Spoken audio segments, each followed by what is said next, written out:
ಹಾ. ನಮಸ್ಕಾರ ಕರ್ನಾಟಕ, ಕಣ ಕಣದಲ್ಲೂ ಕನ್ನಡ.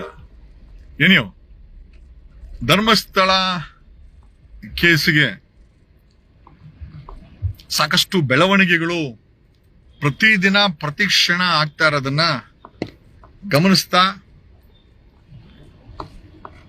ನಿಮ್ ಜೊತೆಗೆ ಈ ಧರ್ಮಸ್ಥಳ ಕೇಸ್ನಲ್ಲಿ ಒಂದಷ್ಟು ಬೆಳವಣಿಗೆ ಕಳೆದ 5-6 ಗಂಟೆಯಲ್ಲಿ ನಡೆದಿದೆ. I just wanted to share it. ಬೇರೆ ಏನೂ ಅಲ್ಲ, we had filed a complaint to ನಾವು ರಾಜ್ಯದ ಸಿಎಂಗೆ ಮತ್ತೆ SITಗೆ, ಸುಪ್ರೀಂ ಕೋರ್ಟು, ಹೈಕೋರ್ಟ್ಗೆ, CBI, ಇಡಿಗೆ ಕಾಪಿಗಳನ್ನ ಸರ್ವ್ ಮಾಡಿ ತನಿಖೆಯಲ್ಲಿ ಫಾರೆಸ್ಟ್ ಡಿಪಾರ್ಟ್ಮೆಂಟಿನ ರೇಂಜ್ ಫಾರೆಸ್ಟ್ ಆಫೀಸರ್ಗಳನ್ನ ಬೆಳ್ತಂಗಡಿ ಮತ್ತೆ ಧರ್ಮಸ್ಥಳದ ಕಳೆದ 20 ವರ್ಷದಲ್ಲಿ ಕೆಲಸ ಮಾಡಿದಂತ ಎಲ್ಲ ಫಾರೆಸ್ಟ್ ಆಫೀಸರ್ಗಳನ್ನ ಕರೀಬೇಕು ಅಂತ. ಕಾರಣ ಯಾಕೆ ಅಂತಂದ್ರೆ, ಈಗ ಬಂಗ್ಲೆಗುಡ್ಡದಲ್ಲಿ ಹೂತಾಕಿರೋ ಹೆಣಗಳು ಫಾರೆಸ್ಟ್ ಡಿಪಾರ್ಟ್ಮೆಂಟಿನ ಜುಡಿಕ್ಷನ್ಗೆ ಬರ್ತದೆ, ಅವ್ರ ಸಂಬಂಧಪಟ್ಟ ಬರ್ತದೆ. ಬಂಗ್ಲೆಗುಡ್ಡದಲ್ಲಿ ಫಾರೆಸ್ಟ್ ಲ್ಯಾಂಡ್ ಅಲ್ಲಿ ಯಾರೋ ತಗೊಂಬಂದು ಹೆಣಗಳನ್ನ ಬಲವಳಿಕೆಗಳನ್ನ ಬಿಸಾಕಿದ್ರೆ ಅದನ್ನ ನೋಡ್ಕೊಂಡು ಇಷ್ಟು ದಿನ ಫಾರೆಸ್ಟ್ ಅಧಿಕಾರಿಗಳು, ಅರಣ್ಯ ಅಧಿಕಾರಿಗಳು ಹೇಗಿದ್ರು, ಹೇಗ್ ಸುಮ್ಮನೆ ಇದ್ರು, ಅವ್ರಿಗೂ ಈ ಒಂದು ಹೆಣಗಳಿಗೆ ಏನ್ ಸಂಬಂಧ ಇಲ್ಲ ಅಂತಂದ್ರೆ ಯಾರೋ ತಂದು ಬಿಸಾಕ್ತಾ ಇದ್ರೆ ರೇಂಜ್ ಫಾರೆಸ್ಟ್ ಆಫೀಸರ್ಗಳು ಇನ್ಸ್ಪೆಕ್ಷನ್ಗೆ ಹೋಗ್ಲಿಲ್ವಾ? ಹೋಗಿದ್ರು ಕೂಡ ಈ ಪಳವಳಿಕೆಗಳು ಕಂಡಕ್ಕೆ ಕಾಣಿದ್ರೆ ಯಾಕೆ ಅದ್ರ ಮೇಲೆ ರಿಪೋರ್ಟ್ ಹಾಕ್ಲಿಲ್ಲ? ಸಂಬಂಧಪಟ್ಟಂತ ಪೊಲೀಸ್ ಠಾಣೆಗೆ, ಧರ್ಮಸ್ಥಳ ಪೊಲೀಸ್ ಠಾಣೆಗೆ ತಿಳಿಸ್ಲಿಲ್ಲ, ಬೆಳ್ತಂಗಡಿ ಪೊಲೀಸ್ ಠಾಣೆಗೆ ತಿಳಿಸ್ಲಿಲ್ಲ, ಅಥವಾ ಫಾರೆಸ್ಟ್ ಡಿಪಾರ್ಟ್ಮೆಂಟ್ ಅವರು ಈ ಕೊಲೆಗಳಲ್ಲಿ ಭಾಗಿಯಾಗಿದ್ದಾರಾ? ಸಂಬಂಧಪಟ್ಟಂತ ಫಾರೆಸ್ಟ್ ಡಿಪಾರ್ಟ್ಮೆಂಟ್ ಅವರು ಇದನ್ನೆಲ್ಲ ತನಿಖೆ ಮಾಡಬೇಕು. ಫಾರೆಸ್ಟ್ ಅಧಿಕಾರಿಗಳನ್ನ, ರೇಂಜ್ ಆಫೀಸರ್ಗಳನ್ನ, ಅಲ್ಲಿ ಕೆಲಸ ಮಾಡ್ತಾ ಇದ್ದಂತ ಜುಡಿಕ್ಷನ್ ಅರಣ್ಯ ಅಧಿಕಾರಿಗಳನ್ನ ಪ್ರಶ್ನೆ ಮಾಡಬೇಕು. ಈ ಕೇಸು ತಾರಕಕ್ಕೆ ಅಂತಿಗೋಗ್ಬೇಕಾದ್ರೆ ಅಂತ ಪೊಲೀಸರು, ಧರ್ಮಸ್ಥಳ ಪೊಲೀಸವ್ರಿಗೇನೋ ಬಂಗ್ಲೆಗುಡ್ಡ ಕಾಣಿಸ್ಲಿಲ್ಲ, ನಮ್ಮ ಧರ್ಮಸ್ಥಳ ಬೆಳ್ತಂಗಡಿ ಪೊಲೀಸರು ಕುರುಡರು ಕಿವುಡರು ಅಂತ ಅನ್ಕೊಂಬಿಡೋಣ. ಆದ್ರೆ ಫಾರೆಸ್ಟ್ ಅಧಿಕಾರಿಗಳು ಕಿವುಡ್ರು ಕುಂಟ್ರ, ಅವ್ರ ಕಣ್ಗೂ ಈ ಪಳವಳಿಕೆಗಳಿಗೆ ಬಿದ್ದಿಲ್ವಾ? ಒಬ್ಬ ಫಾರೆಸ್ಟ್ ರೇಂಜ್ ಆಫೀಸರ್ ಪ್ರತಿ ಬಾರಿ ತನ್ನ ರೇಂಜ್ ಅಲ್ಲಿ ಇನ್ಸ್ಪೆಕ್ಷನ್ ಗಳನ್ನ ಮಾಡಬೇಕಾಗತ್ತೆ, ಪ್ಯಾಟ್ರೋಲಿಂಗ್ ಅನ್ನ ಮಾಡಬೇಕಾಗತ್ತೆ. ಪ್ಯಾಟ್ರೋಲಿಂಗ್ ಮಾಡ್ಬೇಕಾದ್ರೆ ಈ ಬಂಗ್ಲೆಗುಡ್ಡ ಫಾರೆಸ್ಟ್ ಡಿಪಾರ್ಟ್ಮೆಂಟ್ ಕಡೆ ಬರುತ್ತೆ. ಈ ಪ್ಯಾಟ್ರೋಲಿಂಗ್ ಮಾಡ್ಬೇಕಾದ್ರೆ 100 ಪಳವಳಿಕೆಗಳು, 10 ಪಳವಳಿಕೆಗಳು ನಮ್ಮ ಅರಣ್ಯ ಅಧಿಕಾರಿಗಳ ಕಣ್ಣಿಗೆ ಬಿದ್ದಿಲ್ವಾ? ಅಥವಾ ಬಿದ್ರು ಕಣ್ಣು ಮುಚ್ಕೊಂಡು ಕಿವುಡ್ರ ತರ ಅಥವಾ ಬ್ಲೈಂಡ್ ತರ ಇವ್ರೇನಾದ್ರು ಅದಕ್ಕೆ ಆಗ್ತಾ ಇರೋ ಕ್ರೈಮ್ಗೆ ಕಣ್ಣು ಮುಚ್ಕೊಂಡು ತಮ್ಮ ಕರ್ತವ್ಯ ಲೋಪವನ್ನೇನಾದ್ರೂ ಎಸಗ್ಬಿಟ್ಟಿದ್ರೆ ಖಂಡಿತವಾಗಿ ಜೈಲ್ಗೆ ಹೋಗ್ತಾರೆ ಅರಣ್ಯ ಅಧಿಕಾರಿಗಳು. ಯಾಕೆ ಎಲ್ಲಾ ವಿಚಾರ ಹೇಳ್ತಾ ಇದ್ದೀನಿ ಅಂತಂದ್ರೆ, ನಾನೇ ಖುದ್ದು CMಗೆ ಮತ್ತೆ SITಗೆ ಅರಣ್ಯ ಅಧಿಕಾರಿಗಳನ್ನ ಕರೆದು ತನಿಖೆ ಮಾಡಿ ಅಂತ ಕಂಪ್ಲೇಂಟ್ ಕೊಟ್ಟಿದ್ದೆ.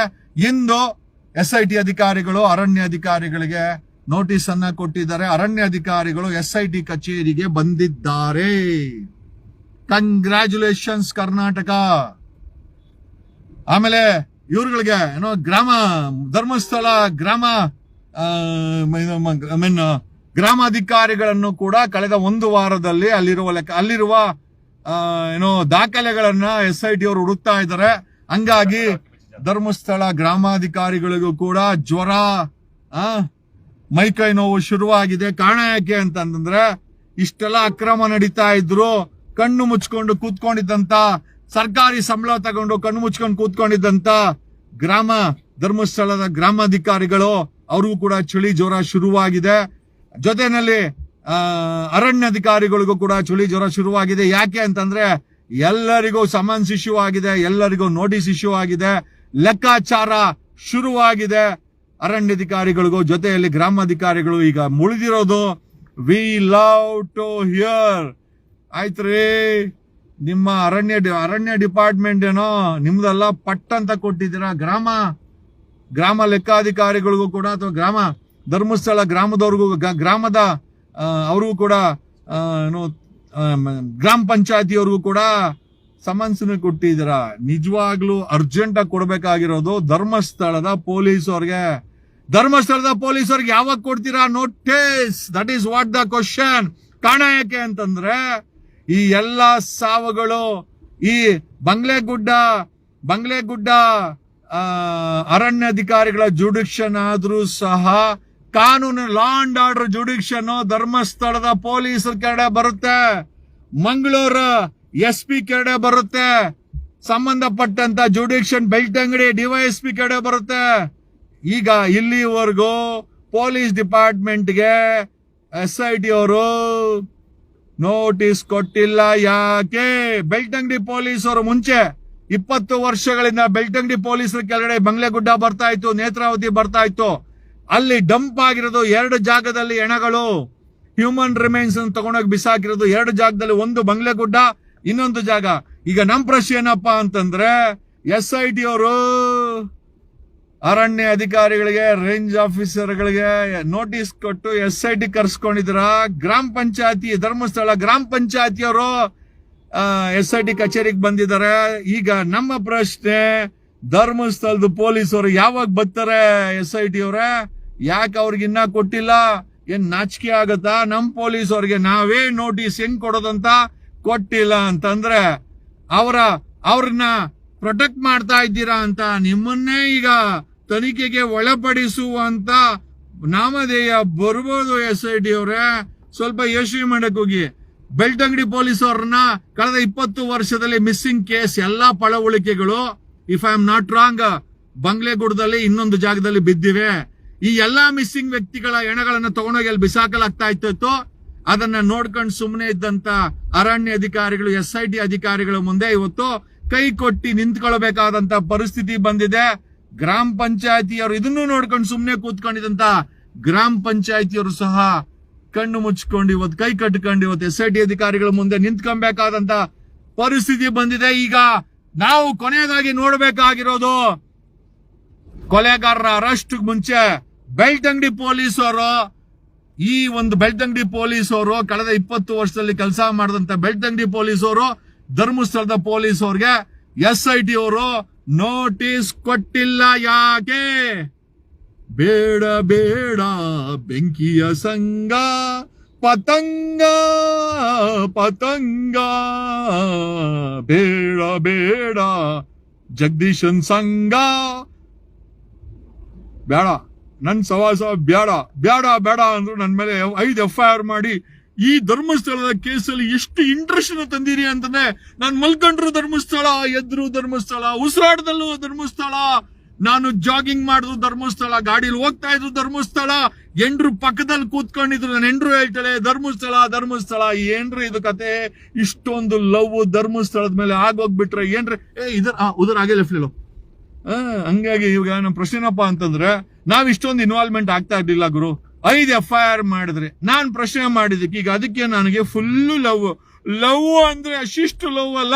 ಈಗ ಲವ್ ಜೊತೆನಲ್ಲಿ ನೋವನ್ನ SIT ಕೊಡ್ತೀನಿ. SIT ಅವರು ಸಂಬಂಧಪಟ್ಟವ್ರನ್ನ ಎಲ್ಲಾರನ್ನ ಎತ್ತಾಕೊಂಡ್ಬರ್ಬೇಕು. ಈಗ ಫಾರೆಸ್ಟ್ ಡಿಪಾರ್ಟ್ಮೆಂಟ್ ಸ್ಟೇಟ್ ಅಲ್ಲ, ಲೆಫ್ಟ್. ಯಾಕೆ ಸ್ಟೇಟ್ ಹೋಗ್ತೀಯಾ? ಲೆಫ್ಟ್ ಈಗ ನಮ್ಮ ಪ್ರಶ್ನೆ ಏನಪ್ಪಾ ಅಂತಂದ್ರೆ, ವಿ ವಾಂಟ್ ಫಾರೆಸ್ಟ್ ಅಫಿಷಿಯಲ್ಸ್ ಬಂದಿದ್ದಾರೆ, ಗ್ರಾಮ ಪಂಚಾಯತಿಯವರು ಬಂದಿದ್ದಾರೆ. ಈಗ ನಮಗ್ ಬರ್ಬೇಕಾಗಿರೋದು ಧರ್ಮಸ್ಥಳ ಪೊಲೀಸರು, ಬೆಳ್ತಂಗಡಿ ಪೊಲೀಸರು, ಆಮೇಲೆ ಇನ್ನೊಂದೇನು ಅಂತಂದ್ರೆ ಹಾಗೆ ರೈಟ್ಲೇನೋ ಇನ್ನೊಂದೇನು ಅಂತಂದ್ರೆ, ಇನ್ನೊಂದು ತುಂಬಾ ಸೂಕ್ಷ್ಮವಾದ ವಿಚಾರ ಏನು ಅಂತಂದ್ರೆ, ಧರ್ಮಸ್ಥಳದಲ್ಲಿ ಕೆಲಸ ಮಾಡಿದಂತ ರೈಟ್ ಒಬ್ಬ ರಿಟೈರ್ಡ್ ಇನ್ಸ್ಪೆಕ್ಟರ್ ಹೇಳೋ ಪ್ರಕಾರ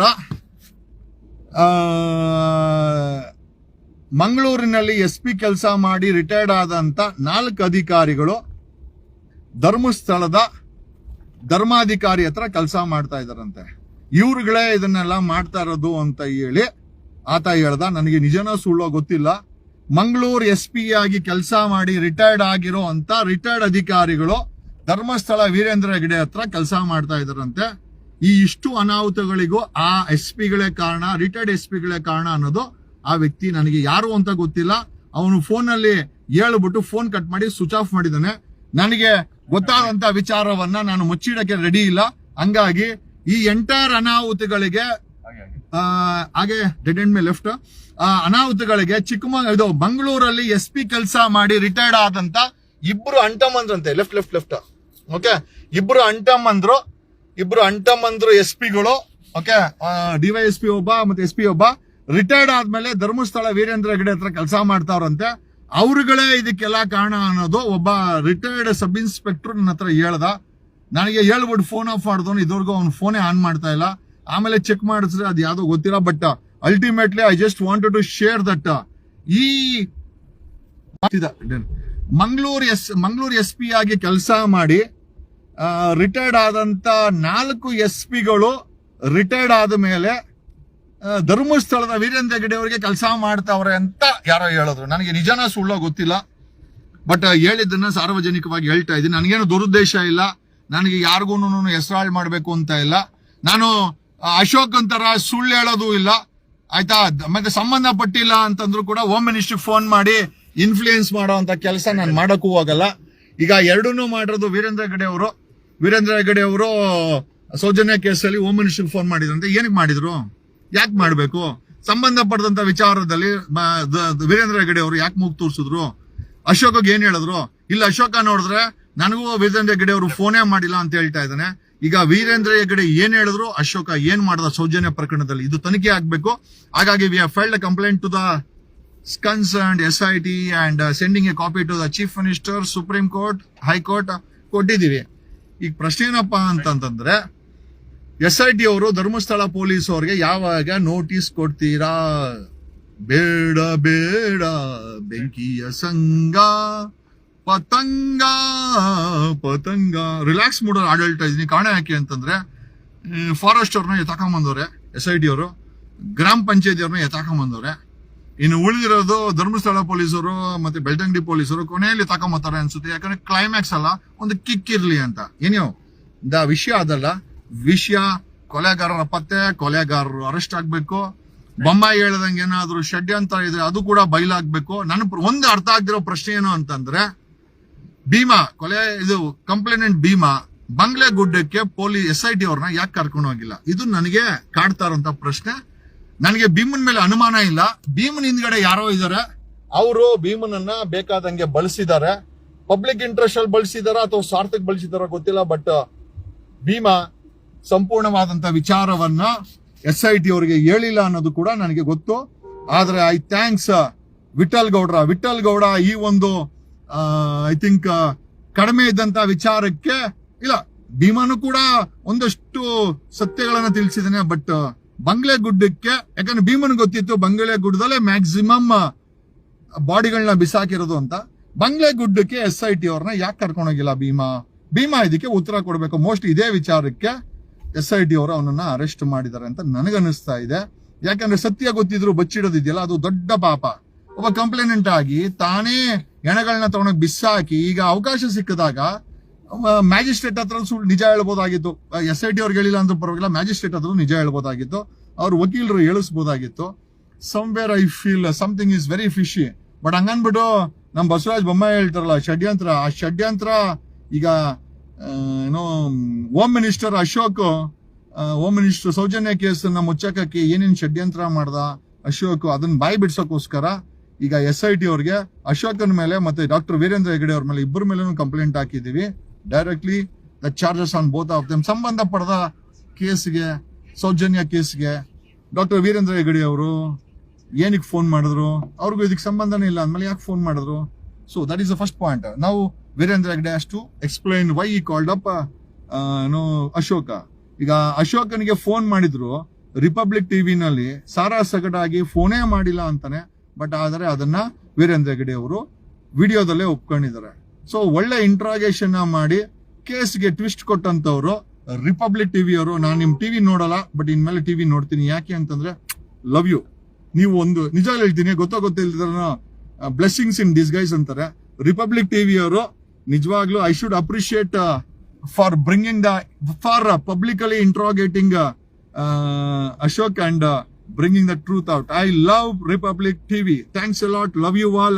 ಒಂದಂತೂ ನಿಜ, ಸತ್ಯ ಬೆಂಕಿ ಇದ್ದಂಗೆ, ಯಾರು ಅದನ್ನ ಕಟ್ಟಕ್ಕಾಗಲ್ಲ. ಎಷ್ಟೇ ತಣ್ಣೀರ್ ಹೆಚ್ಚಿದ್ರು ಆ ಬೆಂಕಿ ಅಂತೂ ಆರಲ್ಲ. ಸತ್ಯ ಹೊರಗಡೆ ಬಂದೇ ಬರುತ್ತೆ. ನಾನು ಮುಖ್ಯಮಂತ್ರಿಗಳಾದಂತ ಸಿದ್ದರಾಮಯ್ಯ ಅವರು ಕೇಳ್ಕೊಳ್ಳೋದೇನು ಅಂತಂದ್ರೆ, ಒಂದ್ ಕಡೆ ವೀರೇಂದ್ರ ಹೆಗಡೆ ಅವರು ಸಂಬಂಧಪಟ್ಟಂತ ಕೇಸ್ಗೆ ಅಶೋಕ್ಗೆ ಫೋನ್ ಮಾಡಿದ್ದಾರೆ, ಅವರು ಹೋಮ್ ಮಿನಿಸ್ಟರ್ ಆಗ್ಬೇಕಾರೆ. ಅಶೋಕ್ ಫೋನ್ ಮಾಡಿದ್ರು, ಸಾರ್ವಜನಿಕವಾಗಿ ಸುಳ್ಳು ಹೇಳ್ತಾ ಇದ್ದಾನೆ. ಷಡ್ಯಂತ್ರ ಇಲ್ಲೇ ಇದೆ. ಬಿಜೆಪಿಯ ಅಶೋಕ್ ಹೋಮ್ ಮಿನಿಸ್ಟರ್ ಆಗಿದ್ದಾಗ ಸೌಜನ್ಯ ಪ್ರಕರಣದಲ್ಲಿ ಷಡ್ಯಂತ್ರ ಮಾಡಿದ್ದಾನೆ. ಹಾಗಾಗಿ ಡಾಕ್ಟರ್ ರಶ್ಮಿಯನ್ನ, ಅಶೋಕನ್ನ, ತನಿಖೆ ಮಾಡಿದಂತ ಐಒನ, ಸಿಐಡಿ ಅವರನ್ನ, ಜೊತೆಲಿ ಸಿಬಿಐಗೆ, SIT ಮುಂದೆ ತನಿಖೆಗೆ ಸೌಜನ್ಯ ಕೇಸಲ್ಲಿ ಹಾಜರಾಗ್ಲಿಕ್ಕೆ ಸರ್ಕಾರ SITಗೆ ಆದೇಶ ಮಾಡಬೇಕು ಅಂತ ಹೇಳುತ್ತಾ, we love truth coming out and we will wait. ನಮ್ಗೆ ತಾಳ್ಮೆ ಇದೆ, ಆ ತಾಳ್ಮೆಯಿಂದ ವೇಟ್ ಮಾಡ್ತೀವಿ. ನಮ್ಮನ್ನ ಬೈಕೊಂಡ್ರು, ಉರ್ಕೊಂಡ್ರು, ಸತ್ಯ ಅಂತೂ ಹೊರಗಡೆ ಬಂದೇ ಬರುತ್ತೆ. Until truth comes out we will not stop ಅಂತ ಹೇಳ್ತಾ, ಲವ್ ಯು ಕರ್ನಾಟಕ, ಕಣ ಕಣದಲ್ಲೂ ಕನ್ನಡ.